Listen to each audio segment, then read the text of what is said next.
नमस्कार प्यारे साथियों, कैसे हैं आप सभी? आशा करता हूँ आप सभी बहुत अच्छे होंगे, स्वस्थ होंगे और आप अपनी बोर्ड परीक्षा की तैयारी भी काफ़ी अच्छी तरीके से कर रहे होंगे। साथियों, आज हम लोग Bihar board class 12th Hindi दिनगत पाठ्य पुस्तक के काव्यखंड के चैप्टर 11 प्यारे नन्हे बेटे को, जिसके रचयिता विनोद कुमार शुक्ल जी हैं, पाठ के ऑब्जेक्टिव प्रश्नों की चर्चा करेंगे। साथियों, इसके पिछले वीडियो में हम लोगों ने अधिनायक, जिसके रचयिता रघुवीर सहाय जी हैं, उस पाठ के ऑब्जेक्टिव प्रश्नों का चर्चा किया था। साथ ही साथ आप यह भी बहुत ही अच्छे तरीके से जानते होंगे कि हमने गद्य खंड में जितने भी चैप्टर था, बातचीत पाठ से लेकर के शिक्षा पाठ तक, और यहाँ पे काव्य खंड में कड़बक पाठ से लेकर के आज हम लोग चर्चा करने वाले हैं प्यारे नन्हे बेटे को। ठीक है, यहाँ तक जितने भी चैप्टर है ना, वहाँ तक के ऑब्जेक्टिव प्रश्नों का चर्चा कर लिया गया है। अगर आपने इन सभी वीडियो को नहीं देखा है तो हमारे इसी वीडियो के डिस्क्रिप्शन में जाकर के आप इन सभी वीडियो को देख सकते हैं। हमने बहुत ही कम समय में बहुत ही अधिक अधिक प्रश्न पर चैप्टर वाइज, ठीक है, चैप्टर वाइज हमने करा रखा है। ठीक है, तो आप उसे जरूर देख लें। ठीक है, चलिए, ये आपका विनोद कुमार शुक्ल जो कि प्यारे नन्हे बेटे के रचयिता हैं, उनका परिचय, आपका जो पाठ है अभ्यास प्रश्न उत्तर, तथा ये रहा आपका पहला ऑब्जेक्टिव प्रश्न कि प्यारे नन्हे बेटे को रचयिता कौन है। प्यारे नन्हे बेटे को जो पाठ है उसके रचयिता कौन है? नीरज बच्चन, विनोद कुमार शुक्ल या अशोक वाजपेयी। तो विनोद कुमार शुक्ल जी जो हैं वह प्यारे नन्हे बेटे को पाठ के रचयिता हैं। Option c is the right answer. अगला प्रश्न है कि विनोद कुमार शुक्ल का जन्म कहाँ हुआ था? क्या कब हुआ था, कहाँ नहीं कब हुआ था, बताइए। विनोद कुमार शुक्ल का जन्म कब हुआ था?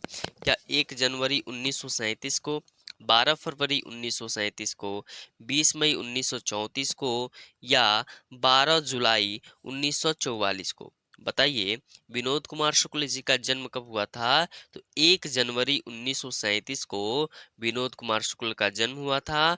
Option A is the right answer.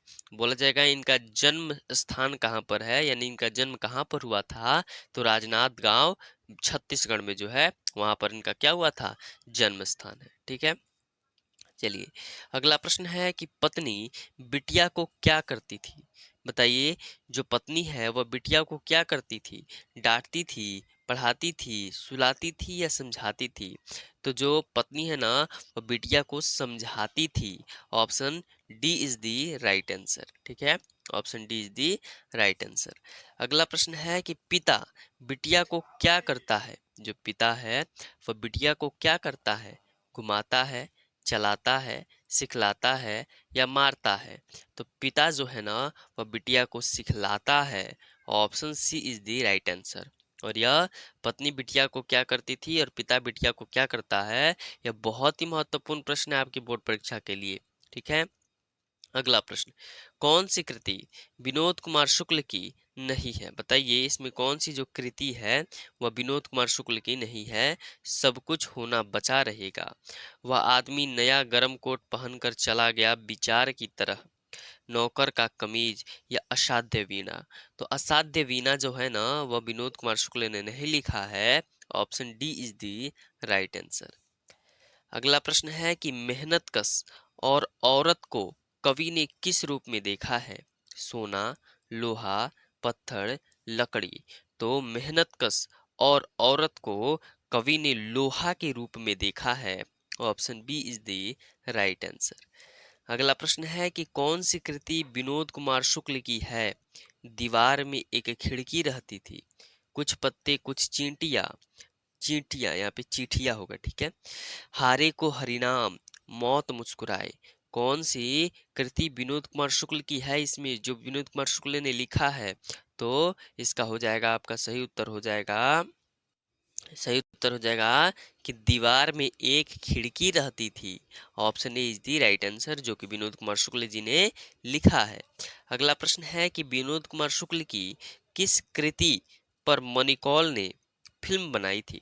बताइए, विनोद कुमार शुक्ल की कौन ऐसी कृति है जिस पर जो मनिकौल जी हैं वो फिल्म बनाए थे? दीवार में एक खिड़की थी, पेड़ पर कमरा, नौकर का कमीज, खिलेगा तो देखेंगे। ठीक है, तो नौकर की कमीज जो नाम का एक उपन्यास है, उसी पर मनी कौल के द्वारा फिल्म का निर्माण किया गया था। इसलिए option c is the right answer. और यह भी प्रश्न आपकी बोर्ड परीक्षा के लिए काफी महत्वपूर्ण रहेगा, आप इसे जरूर याद रखें। अगला प्रश्न, प्यारे नन्हे बेटे को, प्यारे नन्हे बेटे को, नाम भी कितना सुंदर है साथियों। कवि ने कविता में लोहा किसका प्रतीक है? बताइए। यह जो प्यारे नन्हे बेटे को नाम का जो कविता है ना, इसमें लोहा किसका प्रतीक है? बंदूक का, मशीन का, कर्म का, धर्म का? तो लोहा जो है ना वह कर्म का प्रतीक है। आप कैसे कार्य कर रहे हैं? Option c is the right answer. अगला प्रश्न है कि प्यारे नन्हे बेटे को कविता किस संकलन से ली गई है? वह आदमी नया गरम कोट पहनकर चला गया, विचार की तरह, सब कुछ होना बचा रहेगा, लगभग जय हिंद, हिमकारितिनी? बताइए कि प्यारे नन्हे बेटे को कविता जो है किस संकलन से ली गई है? तो इसका सही उत्तर हो जाएगा, वह आदमी नया गरम कोट पहन करके चला गया, विचार की तरह। Option A is the right answer, और इसी से इसको लिया गया है। ठीक है, जो कि 1981 में प्रकाशित हुई थी। चलिए, नौकर की कमीज क्या है? बताइए, नौकर की कमीज क्या है? क्या कहानी है, प्रबंध काव्य है, उपन्यास है, या संस्मरण है? नौकर की कमीज क्या है? तो नौकर की कमीज जो है ना, एक प्रकार का इसको बोला जाए उपन्यास है। क्या है? उपन्यास है। Option c is the right answer. और नौकर की कमीज पर ही मनिकौल ने क्या बनाया था? फिल्म भी बनाया था। अगला प्रश्न, विनोद कुमार शुक्ल का जन्म कहाँ हुआ था? साथियों, विनोद कुमार शुक्ल जी का जन्म स्थान कहीं और है और निवास स्थान कहीं और है। तो यह भी क्वेश्चन महत्वपूर्ण है। यहाँ पे पूछा जा रहा है जन्म कहाँ हुआ था? उत्तर प्रदेश, बिहार, मध्य प्रदेश, छत्तीसगढ़? तो छत्तीसगढ़ में ही इनका जन्म हुआ है, और निवास स्थान भी छत्तीसगढ़ में ही है। लेकिन अगर इनका जन्म स्थान पूछेगा तो राजनांद में हुआ था। राजनांद गांव में इनका क्या हुआ था? जन्म स्थान है। ठीक है, लेकिन अगर इनका निवास पूछेगा, क्या पूछेगा? निवास। अगर इनका आपसे निवास पूछता है तो निवास में आप लोग लिखिएगा रायपुर। क्या लिखिएगा? रायपुर में इनका निवास स्थान, और जन्म राजनांद गांव में हुआ है, और दोनों जो हैं वह छत्तीसगढ़ में ही हैं। चलिए, अगला प्रश्न कि विनोद कुमार शुक्ल जो हैं वह किस धारा के कहानीकार हैं? नई कहानी, समकालीन कहानी, समानांतर कहानी, या अकहानी? तो विनोद कुमार शुक्ल जी जो है ना वह समांतर कहानी के क्या हैं? कहानीकार हैं, समांतर। Option c is the right answer. अगला प्रश्न है कि विनोद कुमार शुक्ल को 1999 में कौन सा पुरस्कार दिया गया? साहित्य अकादमी, दादा साहब फाल्के, साहित्य मनीषी, रांगे राघव स्मृति पुरस्कार? बताइए, विनोद कुमार शुक्ल को 1999 में कौन सा पुरस्कार से सम्मानित किया गया है? 1900 कितने में? 99 में। तो इनको साहित्य अकादमी पुरस्कार से सम्मानित किया गया कब? 1999 में। वही 1992 में बात किया जाए, 1992 में तो इनको रघुवीर सहाय स्मृति पुरस्कार दिया गया है। वही 1997 में दयावती मोदी कवि शेखर सम्मान, और 1999 में साहित्य अकादमी जो पुरस्कार है उससे नवाजा गया। ठीक है, यहाँ पे पूछा जा रहा है 1999 में, तो option A is the right answer. अगला प्रश्न है कि पत्नी याद दिलाएगी, जैसे समझाएगी, बेटी को बाल्टी के सामने कुएं में लगी लोहे की घिरी किस कवि की रचना है? जयशंकर प्रसाद, ज्ञानेंद्र पति, जायसी, या विनोद कुमार शुक्ल? तो बिल्कुल सही, Vinod Kumar Shukla. Option D is the right answer. अगला प्रश्न है कि प्यारे नन्हे बेटे को के लेखक कौन हैं? तो आप भी जानते हैं, विनोद कुमार शुक्ल जी हैं। Option A is the right answer. अगला प्रश्न है कि विनोद कुमार शुक्ल जी का निवास स्थान कहाँ पर है? निवास स्थान, तो अभी आपको निवास स्थान के बारे में बताए थे, रायपुर छत्तीसगढ़। लेकिन जन्म स्थान पूछ दिया तो राजनांदगांव छत्तीसगढ़। ठीक है, चलिए अगला प्रश्न है कि प्यारे नन्हे बेटे को शीर्षक कविता का नायक कहाँ का रहने वाला है? सागर मध्य प्रदेश, भिलाई छत्तीसगढ़, गोडा झारखंड या रायपुर छत्तीसगढ़? तो वह रायपुर छत्तीसगढ़ का रहने वाला है। Option D is the right answer. अगला प्रश्न कि नौकर का कमीज क्या है? कहानी है, प्रबंध काव्य है, संस्मरण है या उपन्यास है? तो नौकर का कमीज क्या है? नौकर का कमीज एक प्रकार सा उपन्यास है। क्या है? उपन्यास है। Option D is the right answer. अगला प्रश्न है कि प्यारे नन्हे बेटे को कविता किस संकलन से ली गई है? वह आदमी नया गरम कोट पहन करके चला गया विचार की तरह, सब कुछ होना बचा रहेगा, लगभग जय हिंद या हिम करोटनी से? तो इसका क्या हो जाएगा कि वह आदमी नया गरम कोट पहन करके चला गया विचार की तरह, इसी से लिया गया है। Option A is the right answer. अगला प्रश्न है कि प्यारे नन्हे बेटे को कविता में लोहा किसका प्रतीक है? तो कर्म का प्रतीक है। किसका? कर्म का।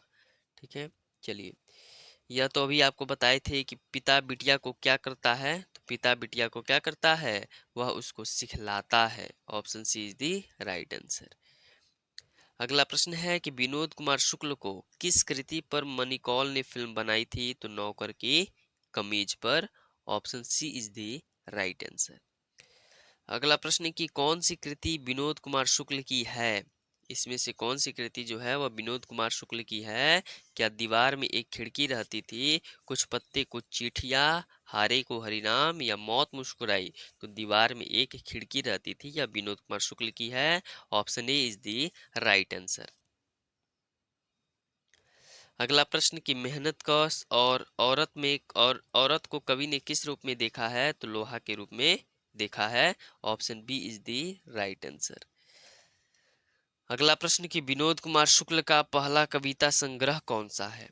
वह आदमी नया गरम कोट पहन करके चला गया विचार की तरह, सब कुछ होना बचा रहेगा, अतिरिक्त नहीं या लगभग जय Hind?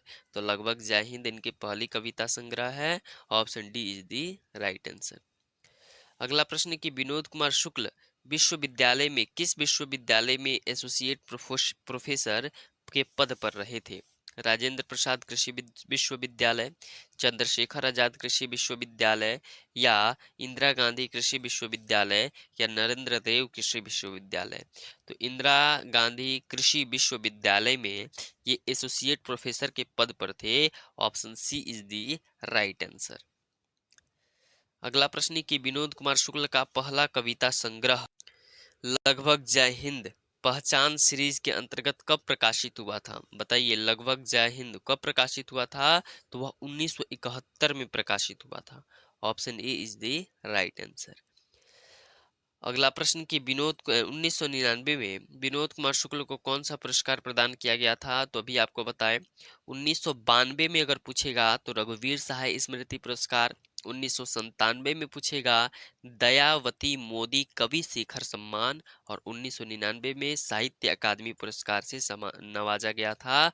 Option c is the right answer. और आपका अंतिम प्रश्न कि रघुवीर सहाय स्मृति पुरस्कार विनोद कुमार शुक्ल को कब प्रदान किया गया? तो रघुवीर सहाय स्मृति पुरस्कार जो है वो विनोद कुमार शुक्ल जी को 1992 में प्रदान किया गया। Option c is the right answer. चलिए अभी के लिए बस इतना ही, मिलते हैं अगले वीडियो में, और अगले वीडियो में हम लोग अगले चैप्टर के ऑब्जेक्टिव प्रश्नों की चर्चा करेंगे। बहुत बहुत धन्यवाद।